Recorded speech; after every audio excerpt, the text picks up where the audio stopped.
Hello and welcome to Football Manager 23. Now, I've been holding off making videos for a little while, and I must admit that's my own fault. But I figured I just want to make sure this profile comes good. I don't want him to have those stats, but we might be able to change it later on. I figured I'd start with FM23 and try and get back into it. Now, the main reason I haven't done it for a while is because just part of me wanted to wait.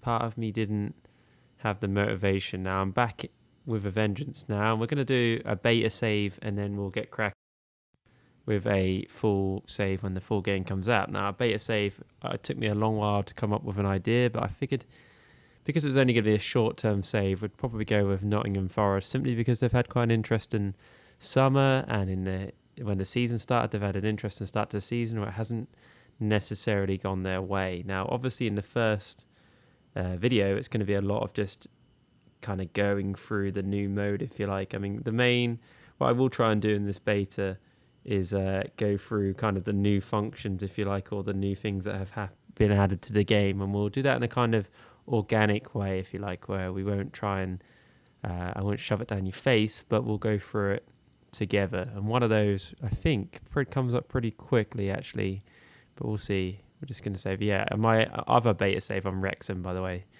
And again, it's mainly because I just wanted to get used to the game. And Wrexham's, I try and pick saves in the beta that I wouldn't necessarily want to do, elsewhere. And these two are kind of ones that I don't want to use. So it's a good way. So we'll look at actually, ironically enough, the first in the messages, one of the new features has come up, and we'll look at this quickly. And this is supporters. In the club vision, you can see the supporters groups. Now, as you can see, it's kind of like a pie chart in the shape of a stadium, which is pretty cool. And you can see that 11% of their fans are hardcore, and it gives a definition for hardcore, I think, as well, does it? Over here, hardcore fans are most loyal and passionate supporters. So let's just assume that they are people who perhaps go home and away, season ticket holders, that kind of thing.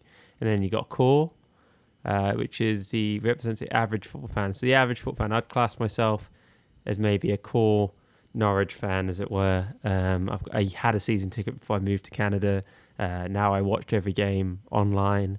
I guess I kind of verge into hardcore, given that I get up at ridiculous times in the morning. Well, they're not ridiculous times, like 9 a.m, for example, to watch, which isn't early at all, I know, to watch the football every Saturday and use up a good chunk of my morning. So maybe I'm a core fan, verging on the middle there. So family, so that's family supporters led to tend to be patient, so like people with children. Fair weather fan, supporters especially impatient for success. So these might be the ones that, in the case of Norwich, when we're in the Premier League, it's all about it, and when we get relegated, not so much. So the corporate fan, corporate supporters are most interested in the club's stadium facility and club marketability. So these are the people that probably are local businesses that have tickets and passing them around without actually really caring necessarily about who, not necessarily supporters of the club, as it were. And casual, these are less passionate and loyal fans than the average. It might be people that, follow them, watch the highlights, but not someone who necessarily knows the score. So they might be someone who knows that they're playing, but maybe not know when the result happens, exactly what happened in that result, let's say. So it might be like, oh yeah, they won, did they? That kind of thing. So we're going to go through that. Now, it's going to make me choose a tactic. I want to do that in my own time. I think for these guys, I tend to want to do a possession-based. You would have noticed that in my previous videos, and we'll go again with that notion. I'm not worried about it too much, because I'm going to go in a later detail or later time and look. And we'll look at club expectations. So do not sign players over 28. That's a hard one for me, because I tend to just, especially free agents, I tend to just go wild and sign old players, especially for a season or two. Sign players under the 23 for the future. Sign players age of 23 for the first team. So they got very specifics, what they want, which is great, I guess. Right, we've already signed 24 players according to this. We've got a transfer budget of 1.5 million and a wage budget of 25,000. Let's see our squad now. We will do, obviously, Dean Henderson is their goalkeeper. You can see we've got 3 other goalkeepers in there. So I think they've got quite a big squad, Nottingham Forest. That would be my assumption, because they signed a lot of players. Sergio Aurier there, ex-Tottenham player. Bolly from Wolves. This guy was from Germany, I think, the attacker. So yeah, they've got a lot of players. So we will do a bit of skimming of the. Don't know that guy. Where'd he come from? He's on loan from somebody. Atletico Madrid. Nice, 24-year-old Brazilian. Can play all the way up that line as well. As defense midfielder again. I don't know who this dude is. Has he been there multiple seasons? No, from Atlanta, 7.7 million. So they really did splash the cash, so to speak, on the players. Morgan Gibbs Wright, I think he's a quality signing. I think he's definitely going to have good potential. 22 years old. I'm surprised that they sold him, to be fair. But I mind you, for 25 million, I guess that kind of makes sense. He's someone who didn't necessarily had done as well as I would have expected him to. I thought he was going to come on a bit, but he didn't as much. We've got, these positions are very kind of like, I didn't mean to do that. I tend to look and see if anyone's got any potential. Someone like Lewis O'Brien with the potential to progress in there makes more sense to me. Ringer, who we got? I thought he was a right back. Apparently, Dennis will put him in there. Jesse Lingard as well is a crazy one. I think he's only there for a season. I think he's there for a season.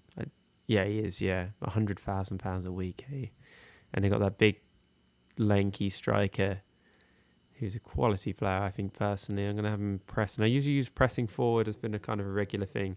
Now, just look at this team, because I know they've got a huge team here, and I know that some of these players are clearly not going to figure. Someone like Colback, I doubt we'd even get anything for him, perhaps, but he's not going to make much of an impact. I'm going to just move these players. Actually, I don't need to do that. I can just go not at club. Could be that we shift a lot of players out on loan as well, because we've definitely got too many players here. Someone like him who's clearly never going to play. I know he featured in the game at the weekend, but he's not going to play for me. He's not rated high enough.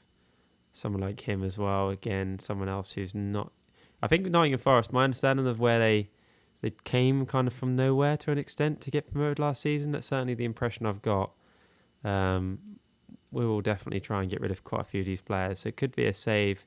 Arta, he's a good player, but he's miles past it, and he's on 12k a week. Pretty much give him. I doubt we'll get rid of him, to be fair, because I doubt anyone would actually want to take him on. So yeah, we've got a lot of midfielders. Anyone over sort of that age, 21, 22, is clearly not going to come good, I wouldn't imagine. So yeah, we're probably going to try and add to some players, but certainly get rid of. That's for sure. They've got a huge squad. I know they had issues with their recruiting staff in real life, and it's not a huge surprise because some of these players have got, like, he's on 30k and he's only 3-star. I mean, we're probably going to have to keep him because he's on so much. Someone like him, 27. I mean, he's actually not bad as a reserve player potentially there, but certainly this dude, he's got no chance of coming good. So we're going to try and get rid of him. Wayne Hennessy, 20k again. It's insane how much some of these players are on. Let's have a look at development squad and see if there's any crazies in there. There's bound to be some crazy players in that development squad. As we look now, apparently not. So apparently all the crazies are just in the first team. So another new feature of this game, if I can get to it, is a squad planner. Now that'll take me a minute to get to it. See, that's the funny thing with these kind of things. There we go. Squad planner is a separate panel.